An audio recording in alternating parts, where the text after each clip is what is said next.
Hello Gemini, Sun, Moon, Rising, and Venus signs. Kamusta kayo? Sana po ay nasa mabuti kayong kalagayan. Welcome back po sa Star Tarot. At kung bago kayo rito, welcome din po kayo. Please subscribe, like, share my videos, and leave me a comment kung nakaresonate po kayo. Thank you. So, tignan natin ano mga messages ninyo for today. But before that, I would like to say hi and shout out muna sa ating beloved channel member na si Ate Alexander Toralba 3777. Maraming salamat po for your support sa channel, and thank you for continuing to share your blessings with me po. Maraming salamat and may God bless you more. So, first message ni Gemini ay Four of Fire, which is really beautiful energy. Kasi si Four of Fire, this is a celebration, no? Ibig sabihin na meron kayo ritong magagandang kaganapan sa buhay, kaya yun ang isa-celebrate ninyo. May mga blessings, tagumpay, 'di ba? Maaari na nakatanggap kayo dito ng prosperity in abundance, kaya talagang hindi ninyo mapigilan ang inyong sarili na mag-celebrate, magpasalamat, 'di ba, sa mga biyayang ito. Kaya magiging masayang-masaya kayo. Po pwede rin dito na meron ditong mga reunion, no, masasayang magiging masaya, no, ang pagkikita-kita ng mga magkakapamilya, magkakaibigan, at kasama na dyan siguro baka meron kayong mga achievement, no, may mga accomplishments, kaya talagang sobrang saya, no, ang mararamdaman ninyo, kaya naman gusto ninyo itong i-celebrate.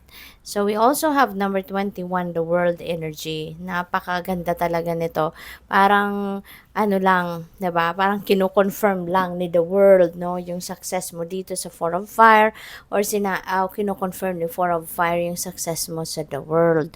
So meron ditong accomplishment talaga kayo, no? Meron ditong mga bagay kayong ginawa in the past na ngayon matatapos na or natapos nyo na.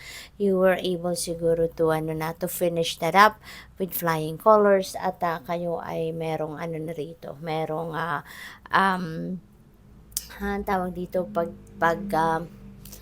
it has come to its completion na. Kumbaga, it has come to its full cycle na kung ano man itong ginawa ninyo. Kaya yung completion na yan, yung achievement na yan, yung accomplishment na yan, that is one, no, na dahilan sa mga isi-celebrate ninyo. Yan ang isa sa mga dahilan ng ipagbubunyi ninyo, na ba? Ipagsasaya ninyo, kaya deserve ninyo yan, kaya go for it. Okay? This is a time for for success. Kaya po pwedeng meron din dito mga financial reward na makukuha ang iba sa inyo, Gemini. Kaya talagang magkakaroon kayo ng prosperity, abundance, and contentment, no? Kasi baka yung kung ano yung mga magtatapos dito or ano man dito yung matatapos na ginagawa ninyo, talaga namang siguro ito yung mga baka dream come true ninyo ito, no? So, congrats. We also have the Six of Earth, which is really beautiful because this is windfall of money. So, napakaswerte ninyo ngayon pagdating sa kaperahang aspeto, trabaho, career ninyo, kasi meron kayong mga accomplishments. Ang mga accomplishments na to, maaring siya din na magdadala sa inyo ng pera. Sila yung magdadala ng financial gain sa iyo. At aside from that, magkakaroon din dito ng mga siguro regalo sa inyo. No? Pwedeng merong magre-regalo or talagang merong biyaya, no, windfall of money that is coming your way. Mga perang hindi ninyo inaasahan ay maaaring dumating, 'di ba? So, talagang blessing para sa inyo. O pwede na windfall of money na ito is ito na yung dasal ninyo, no, na magkaroon kayo ng prosperity, kasi magkaroon kayo ng abundance, kaya ito na, no, ibibigay na sa inyo ng divine universe.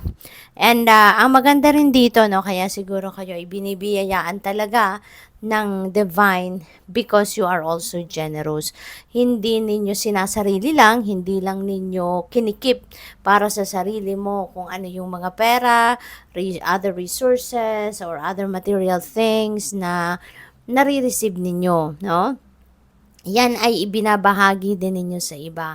At totoo nga, 'di ba, may kasabihan na the more you receive, or the more you give, the more you receive, 'di ba?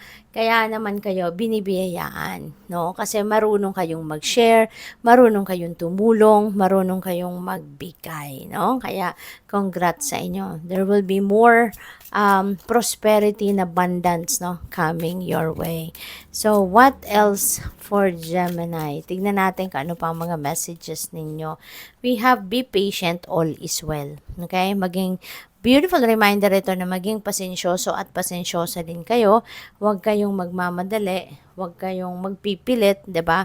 Huwag na ninyong i-insist, no? Kung ano talaga yung gusto ninyong maging outcome ng mga ginagawa ninyo sa lalong-lalo na yung pinupuwersa ninyo yung timeline, 'di ba? Kasi let's always remember na everything happens in divine order and timing. 'Di ba? Lahat, no, nakadepende sa divine timing. Kaya kung 'yan ay nakatakda ng mangyari at 'yan ay para sa iyo, 'yan ay talagang mangyayari, 'di ba? So for now, yan pakiusap sa inyo ng universe dito, be patient, no? Kasi wala naman kayong dapat na ipag-alala. You have nothing to worry about. All is being taken care of. You just have to wait for the right timing, okay? So, what else? Merong lumipad. Your inner strength can and will move mountains. Ayan. So, that's very true. 'Di ba? Yung lakas ng loob ninyo, yung tibay ng inyong dibdib, kapag meron kayo nun, kahit anumang problema, hindi ninyo yan susukuan. And kapag hindi ninyo sukuan, ibig sabihin, you are going to try to do everything that you can para ma-solve ang inyong problema. 'Di ba? Kaya that's really beautiful. So what else? We have, when you live in the moment, you will discover delight in simple things.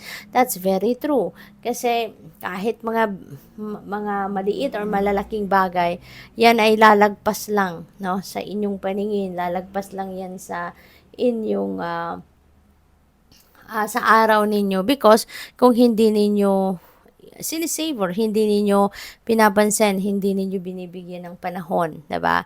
Napansinin ang mga pangyayari sa buhay ninyo. Kaya, pero when you are living in the moment, when you are savoring and embracing whatever it is that is happening right before your eyes, maging bongga man yan, maging grand man yan, maging simple man yan, 'di ba? Mai-enjoy mo yan, no? Mapapansin mo yung halaga, 'di ba? Or ang saya na maidudulot ng kung ano man ang pangyayari na yan, no? Kasi nakikita mo, 'di ba? Mapapansin mo. So, good luck sa iyo. Thank you for watching. Love and light. Namaste.